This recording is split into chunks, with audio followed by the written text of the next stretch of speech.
Oh boy, oh boy, oh boy. Now I read this article right here and it really pissed me off because I'm under the understanding that, this is going to be a great thing for automakers, right? All these emission rules get relaxed back.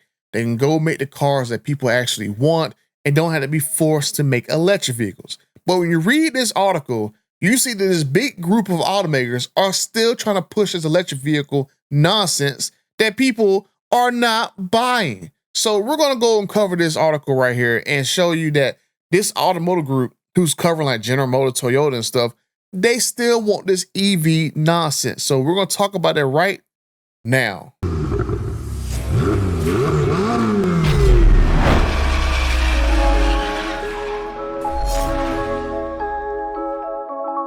Okay, I'm over 52,000 friends and the 56% of you guys who watch these videos and have subscribed to the channel. Let's talk about this nonsense because it's like these automakers for the last 10, 15 years, ever since Obama and the whole emissions nonsense he did, all the cafe fines and stuff, these companies have been fined millions of dollars every single year. And now these guys have a golden opportunity to basically roll back all that nonsense the way they can have in the next foreseeable future to make vehicles that are cheaper to produce, and they are giving them a lot more profit margin, and they are vehicles that customers actually want, and they also will be cheaper because all that nonsense attached to these cars, compliance fines, cafe fines, are no longer applicable, and they can lower the cost, but these automakers don't want to do it. So I'm gonna show you guys in this article what I'm talking about, and this is the BS is like blowing my mind that these guys still want to go through the same BS they had to put up with the last 4 or 5 years getting taxed by the government, which is like, I guess it's Stockholm syndrome. You've been used to being abused so long that now you identify with your abusers. Major automakers call for the EPA to ease tailpipe emissions rules. Now you read that headline, you're thinking that, yeah, this sounds like, you know what, they're all calling for all emission rules get eased back, but not when you read this actual article, because it kind of threw me off. I'm thinking this is gonna be like a very good raw article. When you read it, you like, what the heck is going on here? If you read the summary, automakers warn that EV tax credit expiration impacts the industry investment. Automakers seek feasible revisions to the Biden's emissions rules. Automakers fear loss of battery production tax credit next year. Democrats and environmentalists urge EPA to maintain current emissions rules. They only want some of these emissions rules to be rolled back. So I'm assuming they probably want something that's like cafe fines and car fines. And probably, cafe and car fines. They probably want them suckers reduced back to where they don't get fined as much when they don't meet the actual, MPG requirement for their actual fleet average. But they don't want all the EV money that they was getting on the side and behind closed doors. They don't want none of that money in the end, because these companies are getting paid several $1,000s per car every time by the government, every time they make one of the electric vehicles. They help cut into that cost. And basically they were taking losses on cars because they were making money in the back end from the government. And then depending on where the car was made at, because Stellantis, for example, they was getting paid by Canadian government for making an electric car, and they was getting paid by the US government for bringing an electric car from Canada down to the US and getting paid twice for the same car. So I'm just saying that this is like, if you gotta have a situation where you gotta basically cry to the government to keep restrictive emissions laws in order for you to make a profit on a particular product, maybe that product ain't working. Maybe that product ain't worth it. So I would love to see all this emission and EV nonsense credits get wiped out. And let's see exactly how much these electric vehicles really cost. Because we've heard from Carl Tavares, the former CEO of Stellantis, that electric vehicles cost about 30 to 40% more than the gasoline counterparts.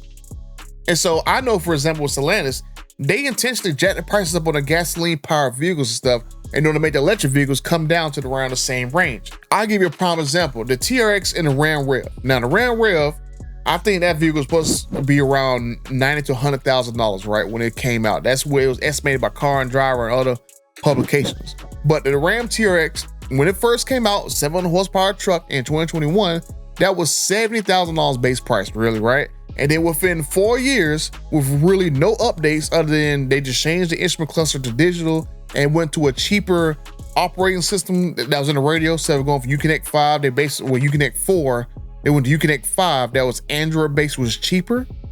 That basically went from a base price of $70,000 to over what, 90-some thousand dollars within 4 years with no changes, no horsepower increases. The only time you got a color change was during a special edition or whatever, right? That truck got jacked up so much in price in such a short period of time. That Hellcats, all of them went up in price so freaking much. Even like Wranglers went up in price so freaking much, right? So then when they introduced electric vehicles and stuff, then it's like, oh, well, you know what? These electric vehicles right around the same price and stuff. But I mean, nobody's really stupid. We know these automakers did this crap, jack the price up of the gasoline powered vehicles to make the EVs more, let's just say, attractive offer. And then the automakers on the back end is getting money from the government to basically make these daggone vehicles. And then depending on like the lease deal, for example, right? They getting paid by the government to basically make the electric car. And then if you do like a lease deal on the electric car, that $7,000 tax credit, Stellantis, for example, was basically using that tax credit to give you a cheaper rate. So they're having that tax credit in their pocket. So it's like this whole electric vehicle gimmick is just freaking funny as crap. But let's get right into this article. A group representing nearly all automakers asked the Trump administration Tuesday to roll back aggressive vehicle emissions limits that seek to force the industry to build a rising number of electric vehicles. Now that sounds like it's fine, right? But when you start reading the article, then it starts going like, whoa, what the crap these dudes talk about? So the Alliance of Automotive Innovation, which represents General Motors, Toyota Motor Company, Volkswagen, and Hyundai, and other major automakers, said in a filing with the Environment Protection Agency that legislation signed by Donald Trump in June will increase the effective price of EVs and could lead to a near-term decline in EV market share. And I say, let it. Because if you gotta go and have all this extra daggone money given to you by the damn government, then maybe those EVs will not be as popular as they are, right? Giving people free money to go buy a damn vehicle ain't necessarily democracy or letting the market dictate what vehicles everybody wants, right?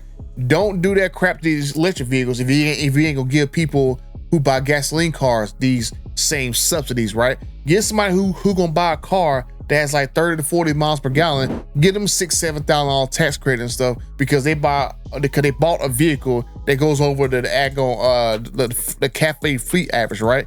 Give people credits for that. Don't give people credit for an electric vehicle that 9 times out of 10 doesn't fit their lifestyle. Because there's like an article I read that I think I gotta remember, where was it at? Oh, here we go. Nearly 30% of electric vehicle owners globally are likely to switch back to internal combustion engines, according to a recent survey of customers around the world conducted by McKinsey. This is on CNBC, so it's not like I got this on Fox News, whatever, right? But let's see, many U.S. owners in particular are having second thoughts. And then of U.S. owners, 46% of U.S. EV owners claim they are likely to switch back to ICE, well above the 30% average of global users. So there is a very clear indication that people who are getting forced into buying this EV crap, they're having second thoughts and they want to switch back to gas. So I'm just saying. So let's get back to this article. They argue rules finalized last year under President Biden are no longer feasible. The 2027 and later standards are simply not achievable in light of significant market changing infrastructure, supply chain, affordability, and other challenges, as well as recent policies enacted, the group said.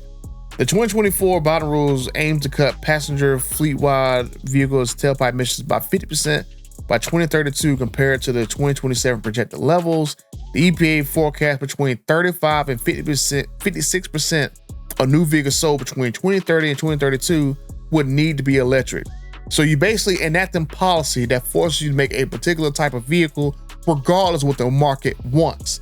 And so on September 30th, the $7,500 EV tax credit expires, and automakers warn that a significant portion of automakers may lose a battery production tax credit for EVs, typically worth $3,000 per year next year under the law. These automakers are getting like another $3,000 for battery production tax credit.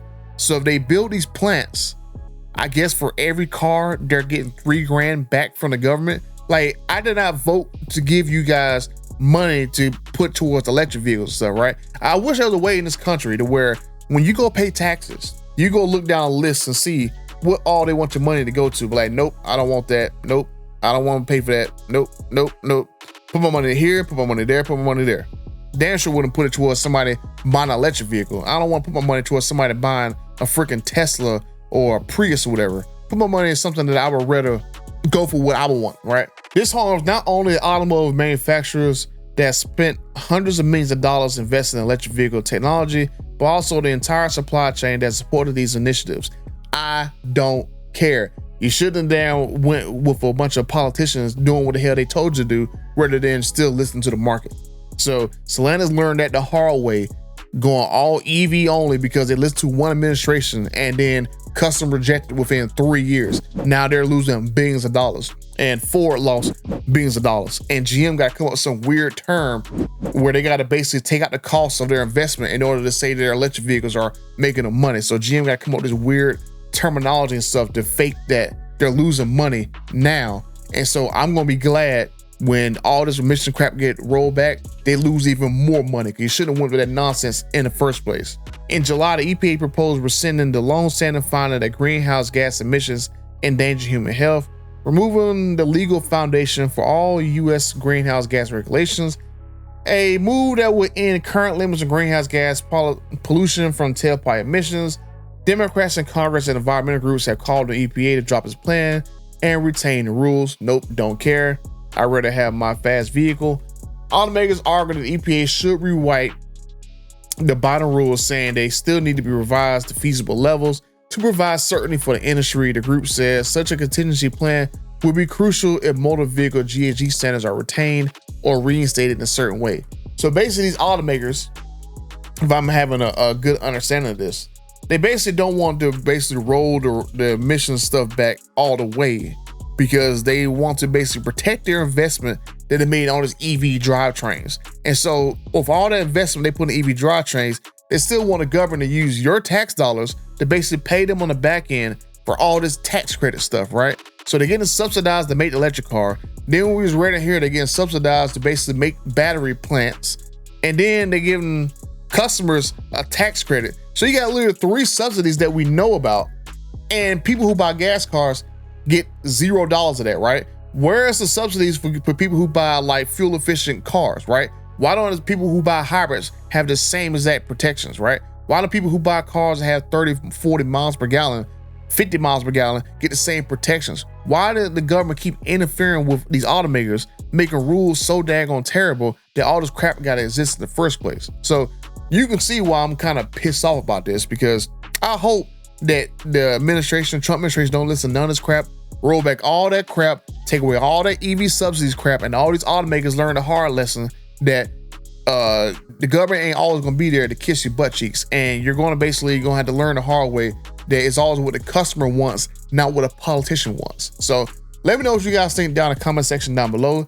Do you guys think that it is right to put all these cars on equal footing? I shouldn't have to basically use my tax dollars to go help somebody else who wants an electric vehicle buy an electric vehicle, right? No one in the government's helping me buy a gas vehicle, right? Where is it fair? Where is the equity at, right? So let me know what you guys think down in the comment section down below.